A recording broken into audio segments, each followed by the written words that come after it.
என்ன வேணும் ஸ்கூலுக்கு எல்லாமே இங்கிருக்கு. Super Saravana stores, Chennai, Madurai, Kovai.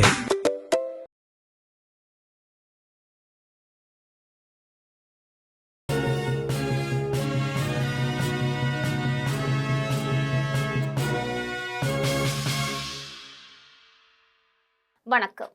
GeM செய்திகளுக்காக நான் உங்கள் ஜெனிஷா அகஸ்டன். இந்திய நேரப்படி இரவு 8:30 மணி செய்திகள். முதலில் ஜெம் தலைப்பு செய்திகளை காணலாம்.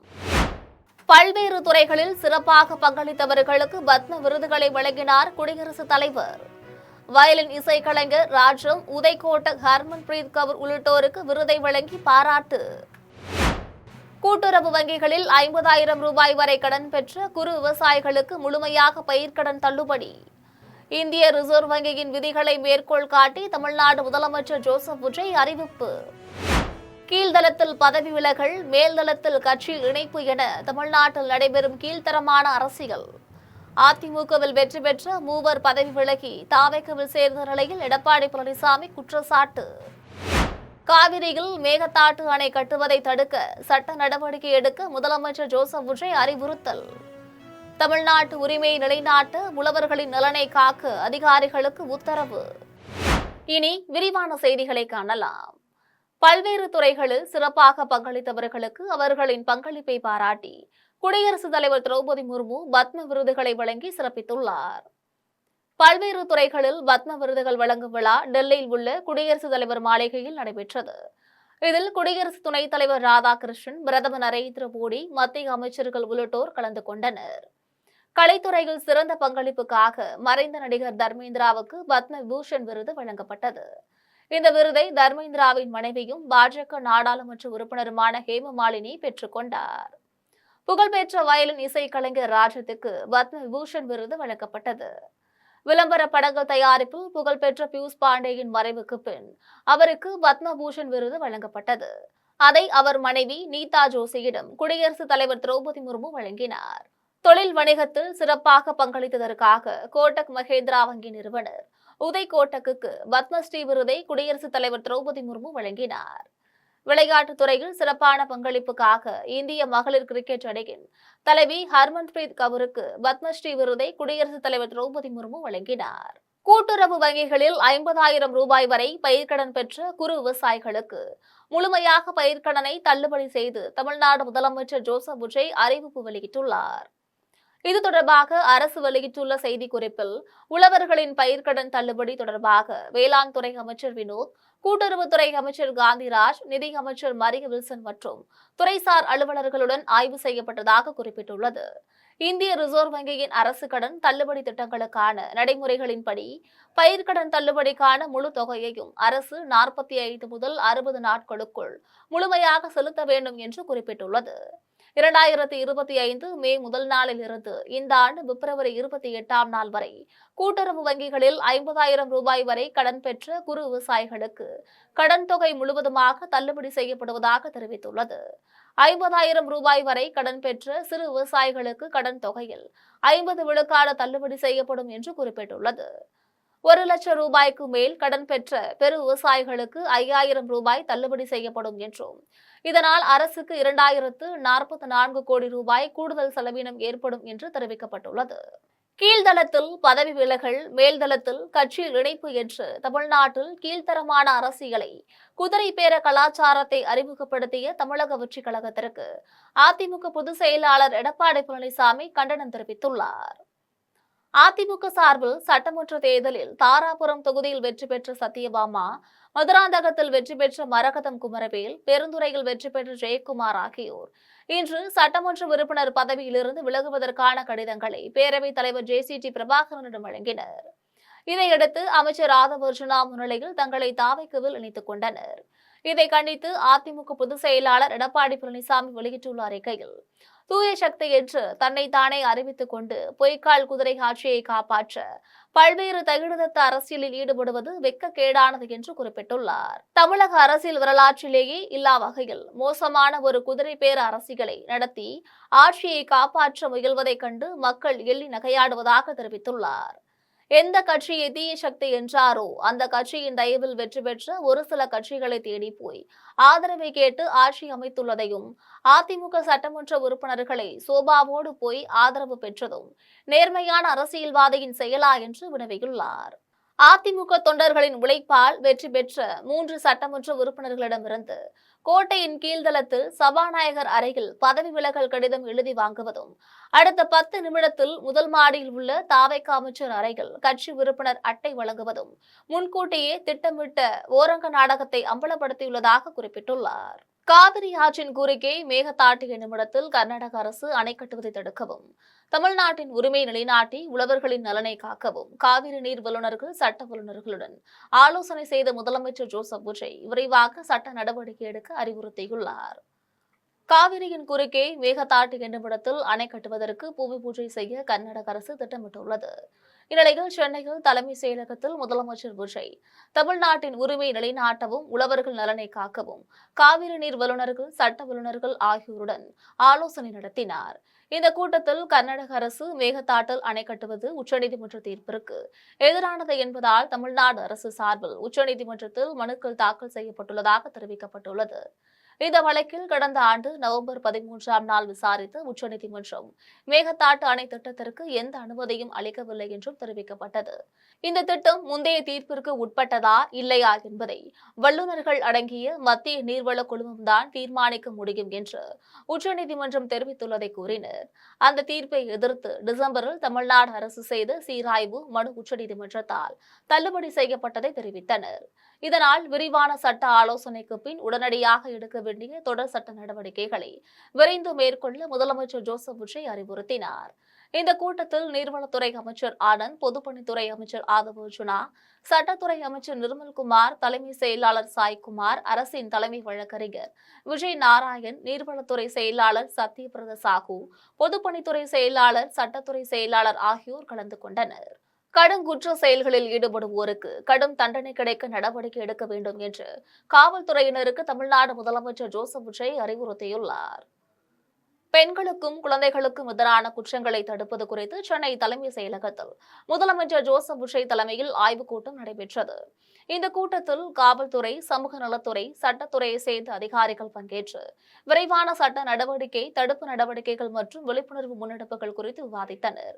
அப்போது பேசிய முதலமைச்சர் விஜய், பெண்கள், குழந்தைகளுக்கு எதிரான பாலியல் வன்கொடுமை வழக்குகள் விரைவாக நடத்தி குற்றவாளிகளுக்கு கடும் தண்டனை பெற்றுத்தர முதலமைச்சர் வலியுறுத்தினார்.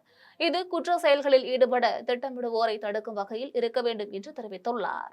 இந்த கூட்டத்தில் தலைமை செயலாளர் சாய்குமார், உள்துறை செயலாளர் மணிவாசன், அரசு தலைமை வழக்கறிஞர் விஜய் நாராயண், சமூக நலத்துறை செயலாளர் மற்றும் மரியம் பல்லவி பல்தேவ், காவல்துறை தலைமை இயக்குநர் சந்தீப் ராய் ரத்தூர் உள்ளிட்டோர் கலந்து கொண்டனர்.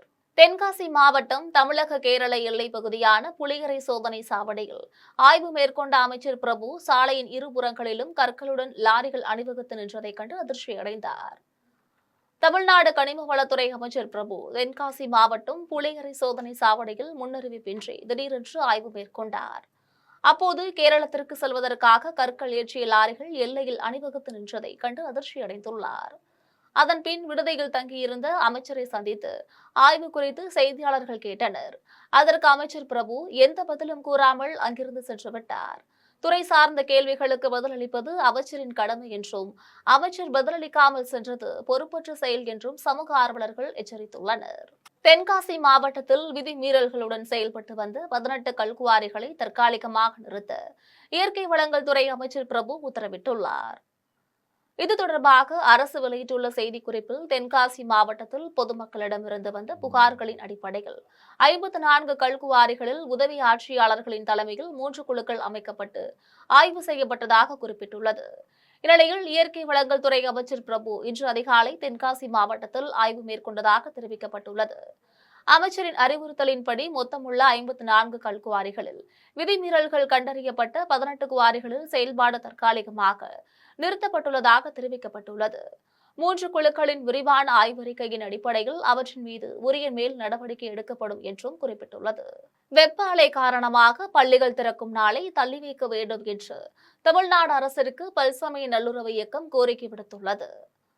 பல்சமய நல்லுறவு இயக்கத்தின் தலைவர் முகமது ரஃபி வெளியிட்டுள்ள அறிக்கையில், தமிழ்நாடு முழுவதும் கோடைக்கால வெப்பம் தீவிரமாக நிலவி வருவதாகவும் இதனால் பள்ளி மாணவர்கள் கடும் வெப்பத்தால் பாதிக்கப்பட வாய்ப்புள்ளதாகவும் குறிப்பிட்டுள்ளது.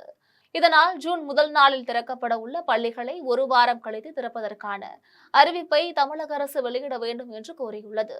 பெற்றோர்கள் குழந்தைகளை கடும் வெயிலில் வெளியே அனுப்பாமல் பாதுகாக்க வேண்டும் என்றும் நீர்சத்து குறைபாடு ஏற்படாத வகையில் போதிய தண்ணீர், சத்தான உணவுகள் ஆகியவற்றை வழங்குவதிலும் கவனம் செலுத்த வேண்டும் என்று முகமது ரஃபி தெரிவித்துள்ளார். தென்மேற்கு பருவமழை, வெப்ப அலை ஆகியன குறித்து வானிலை ஆய்வுத்துறையிடம் அறிக்கை பெற்ற பின் பள்ளிகள் திறக்கும் நாள் அறிவிக்கப்படும் என்று தமிழ்நாடு பள்ளிக்கல்வித்துறை அமைச்சர் ராஜ்மோகன் தெரிவித்துள்ளார். ஆசிரியர் தேர்வு வாரியம் வாயிலாக தெரிவு செய்யப்பட்ட தையல் ஆசிரியர்கள் 6 பேருக்கு சென்னை தலைமை செயலகத்தில் பள்ளிக்கல்வித்துறை அமைச்சர் ராஜ்மோகன் பணி நியமன ஆணைகளை வழங்கினார். அதன் பின் செய்தியாளர்களிடம் பேசிய அமைச்சர் ராஜ்மோகன், ஜூன் முதல் நாளில் பள்ளிகள் திறக்கப்படும் என முன்பு கூறியிருந்ததாகவும், வெப்ப அலை காரணமாக பள்ளிகள் திறப்பை தள்ளி வைக்க வேண்டும் என பல்வேறு அமைப்புகளிடமிருந்து கோரிக்கைகள் வந்துள்ளதாகவும் கூறினார். நிலையில் இன்னும் ஒரு வாரத்திற்கு வெப்ப அலை இருக்குமா அல்லது தென்மேற்கு பருவமழை காலம் தொடங்கிவிடுமா என்பது குறித்து வானிலை ஆய்வுத்துறையினரிடம் அறிக்கை கேட்டுள்ளதாகவும், அதன் அடிப்படையில் பள்ளிகள் திறக்கும் தேதி அறிவிக்கப்படும் என்று அமைச்சர் ராஜ்மோகன் தெரிவித்துள்ளார். தூத்துக்குடி மாவட்டம் வேரணத்தம் 12ஆம் வகுப்பு மாணவியை பாலியல் வன்கொடுமை செய்து கொன்ற குற்றவாளி தர்மமுனீஸ்வரனுக்கு நீதிமன்றம் இரட்டை தூக்கு தண்டனை விதித்ததை ஊர் மக்கள் வரவேற்றுள்ளனர். விளாத்திக்குளம் அருகே உள்ள வேடநத்தத்தை சேர்ந்த 12ஆம் வகுப்பு மாணவி மார்ச் மாதம் 9ஆம் நாள் பாலியல் வன்கொடுமை செய்து கொல்லப்பட்டார். இந்த வழக்கில் கண்காணிப்பு கேமரா காட்சிகளின் அடிப்படையில் ராமநாதபுரம் மாவட்டம் சாயல்குடியை சேர்ந்த தர்மமுனீஸ்வரன் என்பவனை காவல்துறையினர் கைது செய்தனர். இந்த வழக்கு தூத்துக்குடி போக்சோ நீதிமன்றத்தில் நடைபெற்று வந்தது. தர்மமுனீஸ்வரன் மீதான கொடூர குற்றச்சாட்டுகள் அனைத்தும் சந்தேகத்திற்கு இடமின்றி மெய்ப்பிக்கப்பட்டுள்ளதால் அவர் குற்றவாளி என்று நீதிபதி தீர்ப்பளித்தார். குற்றவாளி தர்மமுனீஸ்வரனுக்கு இரட்டை தூக்கு தண்டனை விதித்துள்ளார். 76 நாட்களில் தீர்ப்பு வழங்கப்பட்ட நிலையில் இந்த தீர்ப்பிற்கு வேடநத்தம் ஊர் மக்கள் வரவேற்பு தெரிவித்துள்ளனர். அடுத்தாப்புல இந்த தீர்ப்பு இவ்வளவு விரைவாக கிடைக்கிறதுக்கு எங்க கிராமத்து மக்களுடைய பெரிய ஒத்துழைப்பு, பொதுமக்களுடைய அனைத்து ஜாதி, மதம், கட்சி இதெல்லாம் தாண்டி எங்க கிராமத்து மக்கள் கொடுத்த ஒத்துழைப்பால தான் இவ்வளவு பெரிய தீர்ப்பு இவ்வளவு விரைவா கிடைச்சிருக்கு. அதுக்கு எங்க கிராமத்து மக்களுக்கும் நாங்க இந்த நேரத்துல நன்றி தெரிவிச்சோம். விளாத்திக்குளம் 12ஆம் வகுப்பு மாணவியை பாலியல் வன்கொடுமை செய்து கொன்ற குற்றவாளிக்கு இரட்டை தூக்கு தண்டனை விதித்துள்ளதை தமிழ்நாடு முதலமைச்சர் ஜோசப் விஜய் வரவேற்றுள்ளார். முதலமைச்சர் ஜோசப் விஜய் சமூக வலைதளத்தில் வெளியிட்டுள்ள பதிவில், இந்த வழக்கில் 71 சாட்சிகளிடம் விசாரணை நடத்தப்பட்டு விரைவாக விசாரிக்கப்பட்டு தர்மமுனீஸ்வரன் என்ற குற்றவாளிக்கு பாலியல் குற்றம் மற்றும் கொலை குற்றத்திற்காக இரட்டை தூக்கு தண்டனை விதிக்கப்பட்டுள்ளதாக குறிப்பிட்டுள்ளார். இக்கொடூரம் நடைபெற்ற 3 மாதங்களுக்குள் மிக விரைவாக நீதி வழங்கப்பட்டுள்ளதை சுட்டிக்காட்டியுள்ளார். பெண்கள், குழந்தைகள் பாதுகாப்பை உறுதி செய்யும் அரசின் நடவடிக்கைகளுக்கு உற்ற துணையாக வழங்கப்பட்டுள்ள இந்த தீர்ப்பு வரவேற்கத்தக்கது என்று தெரிவித்துள்ளார். திருப்பெரும்புதூரில் புதிதாக கட்டப்பட்டுள்ள சட்டமன்ற உறுப்பினர் அலுவலகம் மற்றும் இ-சேவை மைய கட்டிடத்தினை வெளிநாடு வாழ் தமிழர்கள் நலத்துறை அமைச்சர் தென்னரசு திறந்து வைத்தார். காஞ்சிபுரம் மாவட்டம் திருப்பெரும்புதூரில் 88 லட்சம் ரூபாய் மதிப்பீட்டில் புதிதாக கட்டப்பட்டுள்ள சட்டமன்ற உறுப்பினர் அலுவலகம் மற்றும் இ-சேவை மைய கட்டிடத்தை வெளிநாடு வாழ் தமிழர்கள் நலத்துறை அமைச்சர் தென்னரசு திறந்து வைத்தார். நிகழ்ச்சியில் மாவட்ட ஆட்சியர் ஸ்னேகா, திருப்பெரும்புதூர் சார் ஆட்சியர், திருப்பெரும்புதூர் ஒன்றிய உள்ளாட்சி மன்ற பிரதிநிதிகள் உள்ளிட்ட ஏராளமானோர் கலந்து கொண்டனர். சென்னையில் 7 ரோந்து வாகனங்கள் ஏற்பாடு செய்துள்ளதாகவும், மின்தடை ஏற்படும் இடங்களுக்கு சென்று பிரச்சனைகளை கண்டறிந்து அதனை சரி செய்து வருவதாகவும் மின்துறை அமைச்சர் நிர்மல்குமார் தெரிவித்துள்ளார். சென்னை சேப்பாக்கத்தில் மின்துறையின் விநியோக நிறுவனங்கள் மற்றும் ஒப்பந்ததாரர்களுடன் ஒருங்கிணைப்பு கூட்டம் எரிசக்தி மற்றும் சட்டத்துறை அமைச்சர் நிர்மல்குமார் தலைமையில் நடைபெற்றது. இந்நிகழ்ச்சியில் IAS அதிகாரி ராதாகிருஷ்ணன் கலந்து கொண்டார்.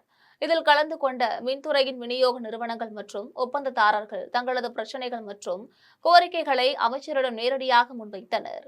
அதற்கு பதிலளித்த அமைச்சர் நிர்மல்குமார், துறையுடன் தொடர்புடைய குறைகளுக்கு உரிய காலக்கெடுவில் நிரந்தர தீர்வு காணப்படும் என்று உறுதியளித்தார்.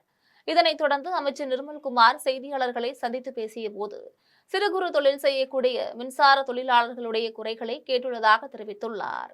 கடந்த ஆட்சியில் விதிமீறல்களை செய்த நிறுவனங்களை கண்டறிந்து அவர்கள் செய்த குற்றத்திற்கான ஆதாரங்களை திரட்டி வருவதாகவும், தமிழ்நாடு மின்சாரத்துறை சரிவிற்கு சென்றதற்கு அவர்கள்தான் காரணம் என்றும் குற்றம் சாட்டினார்.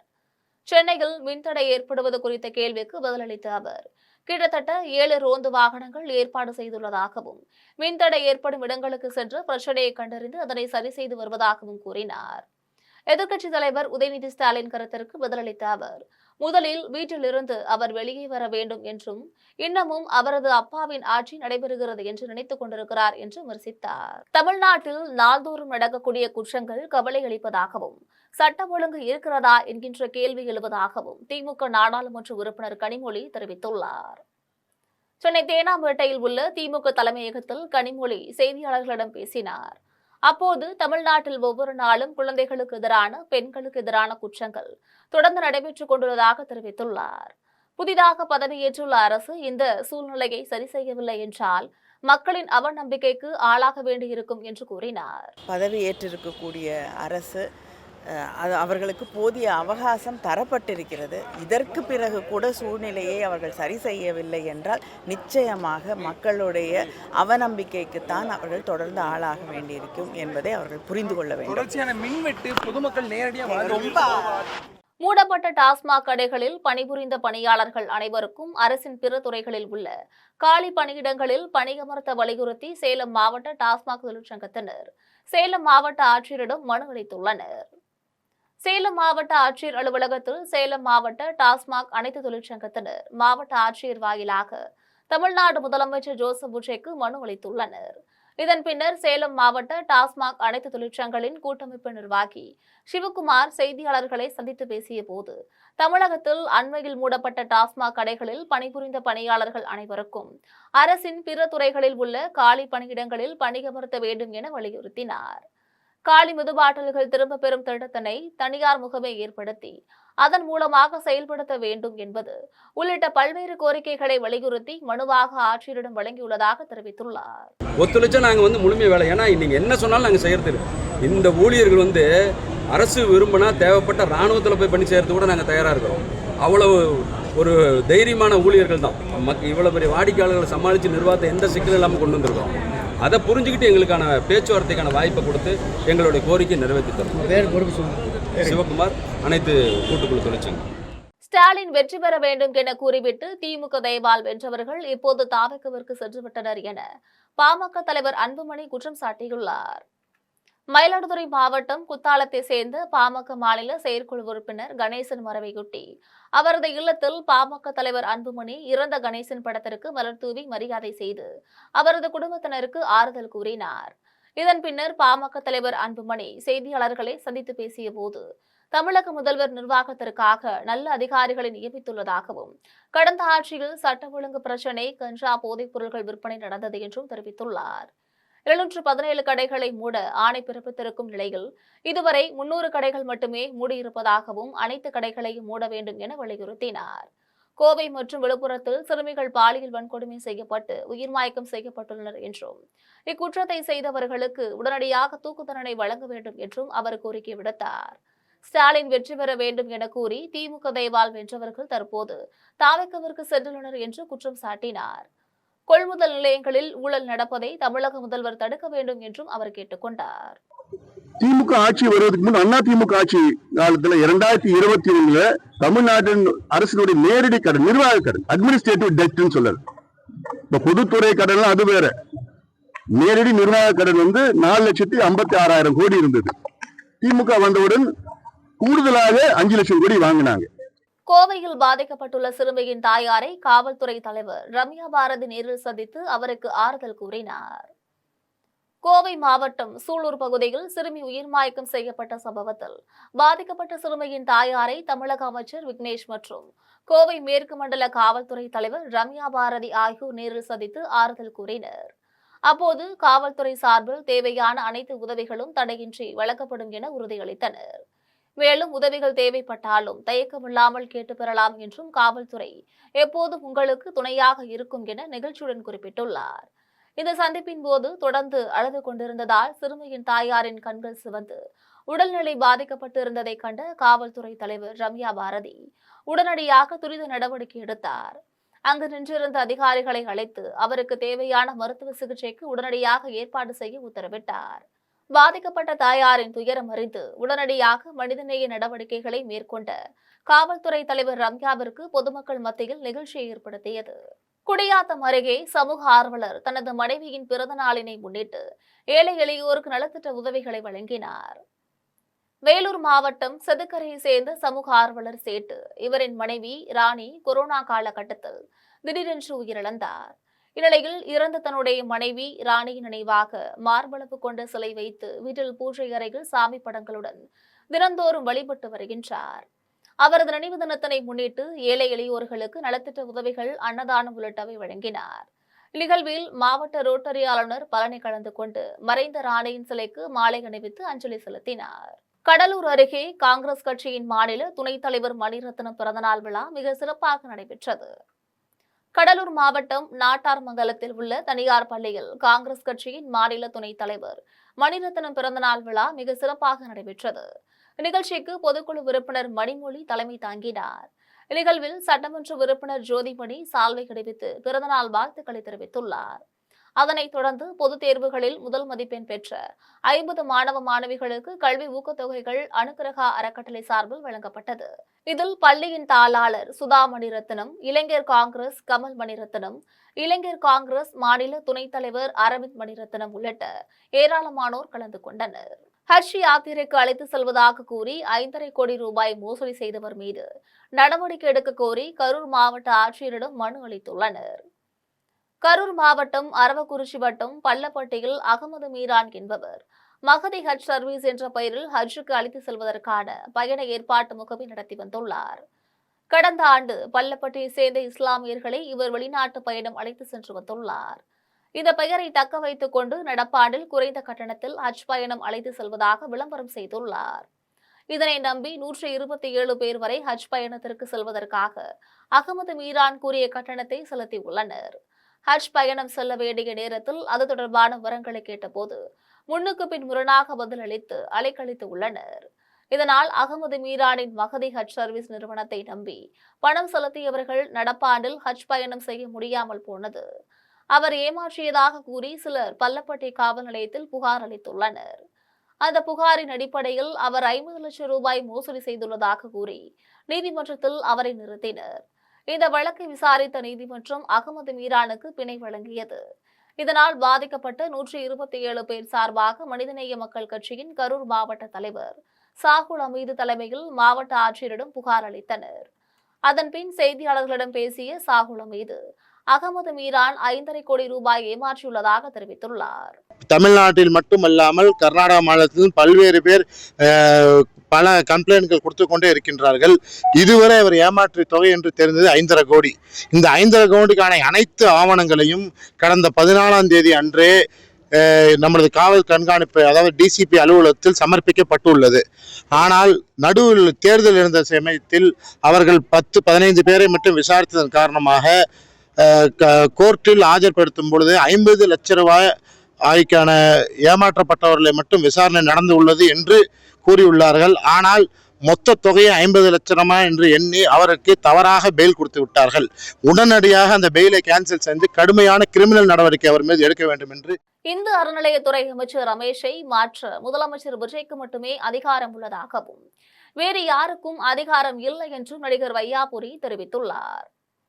மதுரை எல்லிஸ் நகரில் உள்ள காஞ்சி பெரியவர் கோவிலில் அனுஷத்தின் அனுக்கிரக நிறுவனர் நெல்லை பாலு, தமிழ்நாடு பிராமண சமாஜத்தின் மாநில துணைத் தலைவர் ஸ்ரீராம், நடிகர் வையாபுரி ஆகியோர் பார்வையற்ற மாற்றுத்திறனாளிகளுக்கு அரிசி உள்ளிட்ட உணவுப் பொருட்களையும் நலத்திட்ட உதவிகளையும் வழங்கினர். அதன் பின்னர் செய்தியாளர்களிடம் பேசிய நடிகர் வையாபுரி, தமிழக மக்கள் தாவேக வேட்பாளர்களின் முகம், பெயர், சாதி, மதம் கூட தெரியாமல் விஜய் முகத்திற்காக வாக்களித்துள்ளதாக கூறினார். அறநிலையத்துறை அமைச்சர் ரமேஷை மாற்ற முதலமைச்சர் விஜய்க்கு மட்டுமே அதிகாரம் உள்ளதாகவும் அவரை மாற்ற சொல்ல வேறு யாருக்கும் உரிமை இல்லை என்றும் தெரிவித்துள்ளார். குன்றத்தூர் அருகே கட்டுப்பாட்டை இழந்த கார் மேம்பாலத்தின் இடையில் இருந்த பள்ளத்தில் கவிழ்ந்து விபத்திற்குள்ளானதில் ஆசிரியர் மற்றும் சிறுமி சம்பவ இடத்திலேயே பரிதாபமாக உயிரிழந்தனர். திருவள்ளூர் மாவட்டம் ஆவடியை சேர்ந்தவர் பிரபாகரன். பொன்னேரி குப்பம் பகுதியில் உள்ள அரசு பள்ளியில் ஆசிரியராக பணிபுரிந்த இவர் உறவினர் மற்றும் குடும்பத்தினரும் சேர்ந்து சமயபுரம் கோவிலுக்கு காரில் சென்றுள்ளனர். இதன் பின்னர் அவர் காரில் வீட்டிற்கு திரும்பிக் கொண்டிருந்த போது குன்றத்தூர் அருகே கட்டுப்பாட்டினை இழந்த கார் மேம்பாலத்தின் இடையில் இருந்த பள்ளத்தில் கவிழ்ந்து விபத்துக்குள்ளானது. இதில் தலையில் பலத்த காயங்கள் அடைந்த பிரபாகரன் சம்பவ இடத்திலேயே பரிதாபமாக உயிரிழந்தார்.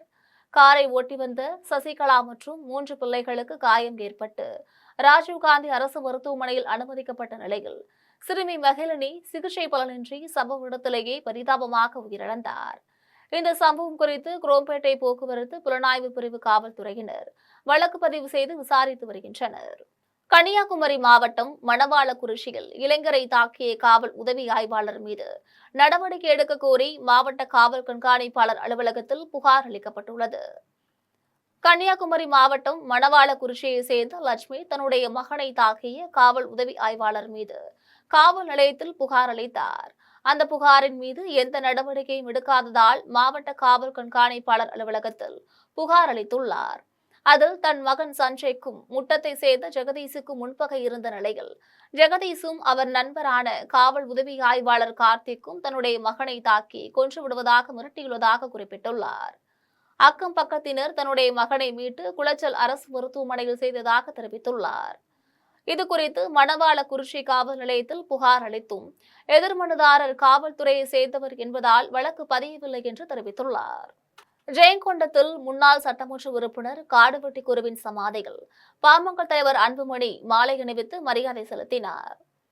அரியலூர் மாவட்டம் ஜெயங்கொண்டம் முன்னாள் சட்டமன்ற உறுப்பினர் காடுவெட்டி குருவின் 8ஆம் ஆண்டு நினைவு நாளில் அவரது சமாதியில் பாமக தலைவர் அன்புமணி மாலை அணிவித்து மலர் தூவி மரியாதை செலுத்தினார். பின்னர் பாமக நிர்வாகிகள் அஞ்சலி செலுத்தினர். இதேபோன்று பல்வேறு கட்சி தலைவர்கள் நிர்வாகிகள் மரியாதை செலுத்தினர். இந்த நிகழ்ச்சியில் ஜெயங்கொண்டம் பாமக சட்டமன்ற உறுப்பினர் வைத்திலிங்கம், மாவீரன் மஞ்சள் படை நிறுவன தலைவர் குரு கனலரசன், பாமக மாவட்ட செயலாளர் தமிழ்மரவன் ஆகியோர் கலந்து கொண்டனர். இதேபோல் திருவண்ணாமலை மாவட்டம் வந்தவாசியில் குரு நினைவேந்தல் நாள் கடைபிடிக்கப்பட்டது. இதில் வன்னியர் சங்க மாவட்ட தலைவர் மச்சேந்திரன் குரு படத்திற்கு மலர் தூவி மரியாதை செலுத்தினார். இந்த நிகழ்ச்சியில் மாவட்ட வன்னியர் சங்க துணைத் தலைவர் கீழ்புத்தூர் தசரதன், தமிழ்நாடு உழவர் பேரியக்க மாவட்ட தலைவர் ரமேஷ், துணைத் தலைவர் அன்பழகன், ஊடக பேரவை விக்னேஷ், நகர பொறுப்பாளர் துரைராஜ் ஆகியோர் கலந்து கொண்டனர். கோவை தொண்டாமுத்தூர் அருகே காதலிக்க மறுத்த இளம்பெண் வீட்டின் மீது மண்ணெண்ணெய் பாட்டில் வீசிய சிசிடிவி காட்சிகளும் இருசக்கர வாகனத்தில் பெட்ரோல் வாங்கி செல்லும் காட்சிகளும் அடுத்தடுத்து வெளியாகி பரபரப்பை ஏற்படுத்தியுள்ளது. கோவை மாவட்டம் தொண்டாமுத்தூர் அடுத்த கலிக்கநாயக்கன் பாளையத்தை சேர்ந்த சுந்தரமூர்த்தி மகள் ஒரு கல்லூரியில் படித்தபோது சென்னையை சேர்ந்த கார்த்திக் என்ற இளைஞருடன் பழக்கம் ஏற்பட்டுள்ளது. கார்த்திக் மீது காவல் நிலையங்களில் 30க்கும் மேற்பட்ட குற்ற வழக்குகள் இருப்பது அந்த பெண்ணுக்கு தெரிந்ததால் அவருடனான தொடர்பை துண்டித்துக் கொண்டார். இதனால் ஆத்திரமடைந்த கார்த்திக் தொடர்ந்து அந்த பெண்ணுக்கு தொந்தரவு கொடுத்து வந்துள்ளான். இதன் உச்சகட்டமாக கார்த்திக் தனது நண்பர்கள் 3 பேருடன் KTM மற்றும் பல்சர் ஆகிய 2 இருசக்கர வாகனங்களில் இளம்பெண்ணின் வீட்டிற்கு வந்துள்ளனர். வீட்டு வாசலில் நின்று கொண்டிருந்த பெண்ணின் தந்தை சுந்தரமூர்த்தியை தகாத சொற்களால் பேசிவிட்டு கொலை மிரட்டல் விடுத்துள்ளனர். அதோடு நிறுத்தாமல் தங்களது கையில் கொண்டு வந்திருந்த மண்ணெண்ணெய் நிரப்பப்பட்ட பாட்டில்களை வீட்டின் மீது வீசி எறிந்துள்ளனர். இதனால் தீப்பற்றியதில் அங்கிருந்த பொருட்கள் முழுவதும் எரிந்து சேதமடைந்தது. இதுகுறித்து சுந்தரமூர்த்தி அளித்த புகாரின் அடிப்படையில் தொண்டாமுத்தூர் காவல்துறையினர் 4 பேர் மீது வழக்கு பதிந்துள்ளனர். அப்பகுதியில் உள்ள சிசிடிவி காட்சிகளை ஆய்வு செய்து தப்பியோடிய கார்த்திக் மற்றும் அவரது கூட்டாளிகளை போலீசார் தேடி வருகின்றனர். கொடைக்கானலில் கோடை விழாவினை முன்னிட்டு கொடைக்கானல் சுற்றுலாத்துறை சார்பில் படகு போட்டி நடைபெற்றது. திண்டுக்கல் மாவட்டம் கொடைக்கானலில் கோடை விழாவினை முன்னிட்டு கொடைக்கானல் சுற்றுலாத்துறை சார்பாக படகு போட்டி நடைபெற்றது. இதில் பெண்கள் இரட்டையர் பிரிவில் ஜெசிதரா, அகஸ்தா முதலிடம் பிடித்தனர்.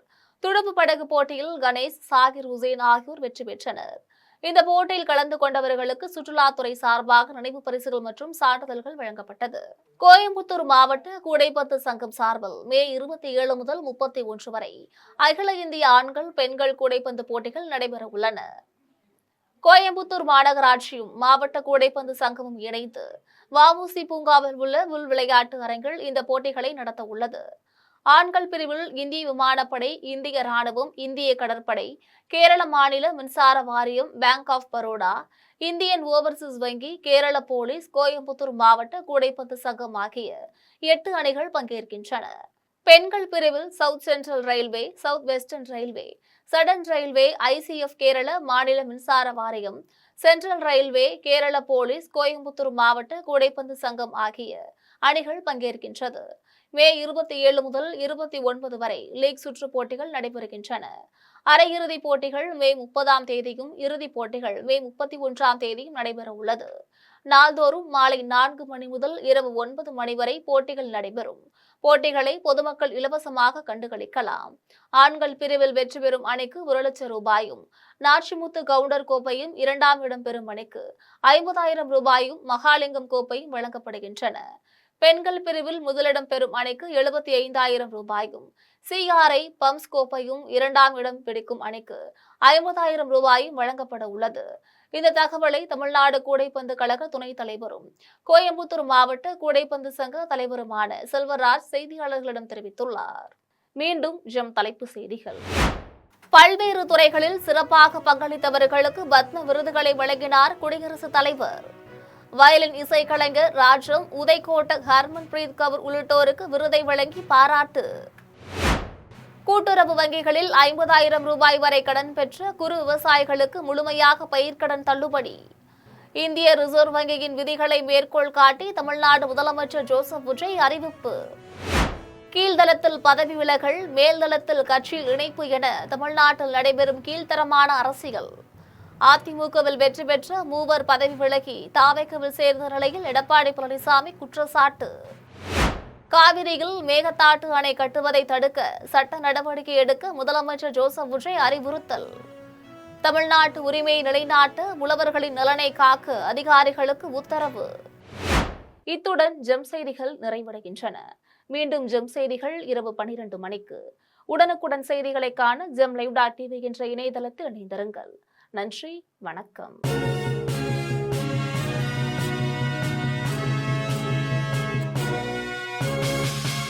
என்ன வேணும் ஸ்கூலுக்கு, எல்லாமே இங்கிருக்கு.